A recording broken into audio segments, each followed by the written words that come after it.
So what I'm about to say might make me a bit unpopular on the internet, but I think it's something that needs to be said. I feel like in modern times, it's become a lot more common and acceptable for people to say that like exercise, they don't enjoy it or it's not their thing. But that doesn't really matter, to be honest. Like, it's not also not people's things. Diabetes, arthritis, having long-term chronic problems, heart attacks, all of these problems are also nobody's thing. And even the things that are more underlying and things that will start kind of slowly, things like whether it's headaches, whether it's anxiety, whether it's blood pressure, again, nobody wants these things. This is not anyone's choice of a lifestyle. Many years ago, I used to work with a gym, mostly working with children. And to be honest, you could see very clearly that for a lot of people that were there, exercise was not their thing either. There were people that would drag themselves in every day, or they'd be doing it, say, multiple times per week. Sometimes you see people coming in multiple times per day and working hard. They didn't always look like they were enjoying it. I'm someone that has gone through, bouts as well where I exercise less or more, but I've always exercised to some extent. At this point, I probably exercise maybe 4, 5, maybe 6 times a week, depending on how busy my schedule is. But I'll make sure there's always time for it. And I don't enjoy every workout. Nobody does. Even the people that are at the highest level, even someone like Usain Bolt, he didn't like a lot of his training, but he loved winning those gold medals. And the same for a lot of athletes, whether it's fighters, they don't always enjoy being punched in the face. Whether it's someone who's trying to lose weight, they don't always enjoy walking on the treadmill or doing weights. But that's not the point. The point is that these are the things that you have to do so that you can enjoy other things. Because if you're not doing these things, then you're going to find that your thing is going to start to be something very different than you wanted it to be. Your thing should be that you can be active, you can be mobile, you can do the things that you want to, not that you need somebody to help you in your older age, or what might be a much younger age than what we think of as old age being.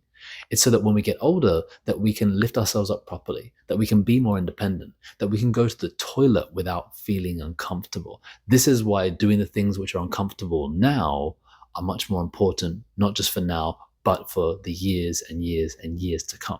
And if I'm honest, I don't really know how we kind of got to this stage. I don't know if this is because of like social media or because everything, like say even this video is going to be a shortened form. So everything is in snippets. Everything is about what makes us happy now, what's going to give us gratification now, not something that we're looking at for more of a longer term. Because if you really think about it, there's probably quite a lot of things in your normal daily life which you don't really enjoy. Like personally, I like having clean teeth. I don't really enjoy brushing my teeth that much in the morning. I don't necessarily enjoy doing the dishes or maybe doing laundry. But these are things that we have to do to make sure that our lives can keep functioning as they should.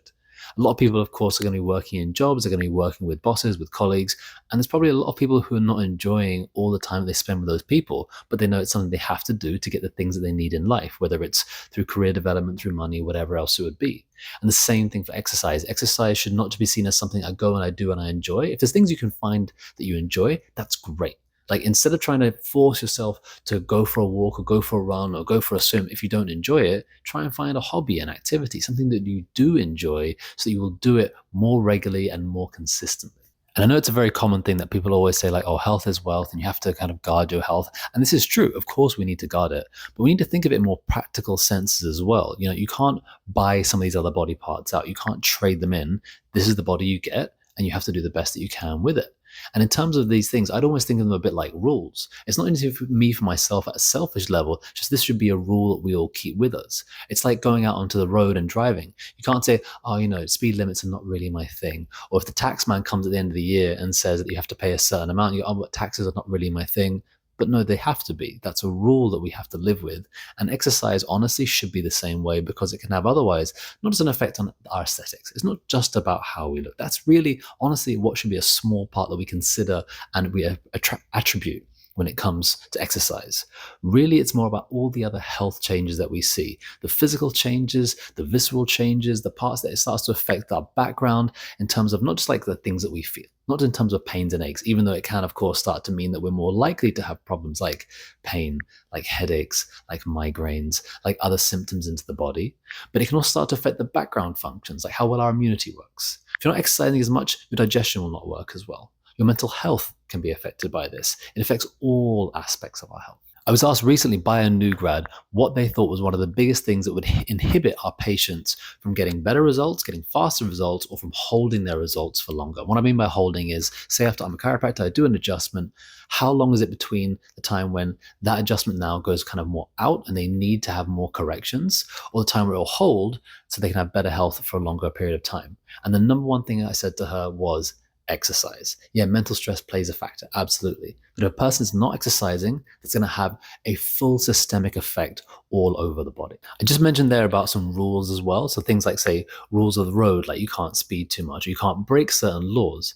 The truth is, if you did these things, there are ramifications. Ramifications for those would be that you would be in jail, be in prison, something bad is going to happen to you.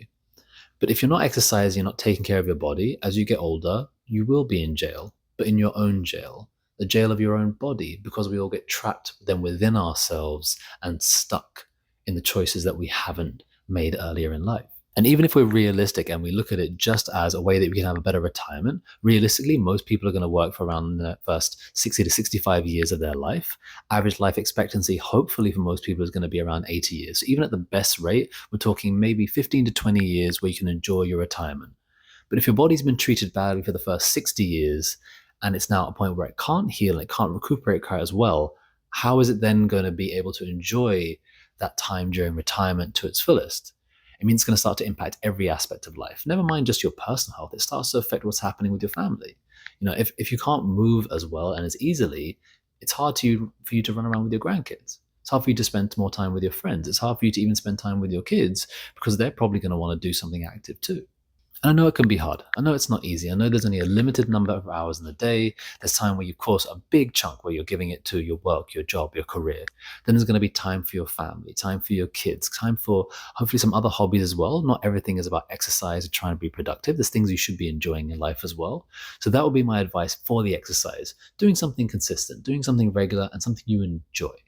Like for me, again, I really don't really enjoy any kind of swimming. I did a lot of swimming when I was a kid, don't really enjoy it much anymore. But if someone asked me to go for, say, a game of golf or to go to the gym or to maybe even go cycling, these are things which I would enjoy. So trying to find the things that you enjoy. It doesn't really matter what it is, honestly. Like keeping things moving, that's the biggest part. If you want to dance, go dance. If you have a sport that you love, go do that sport. And to be honest, if you don't enjoy something and you just need something to do, then go do that too. Like I said, I still brush my teeth every day.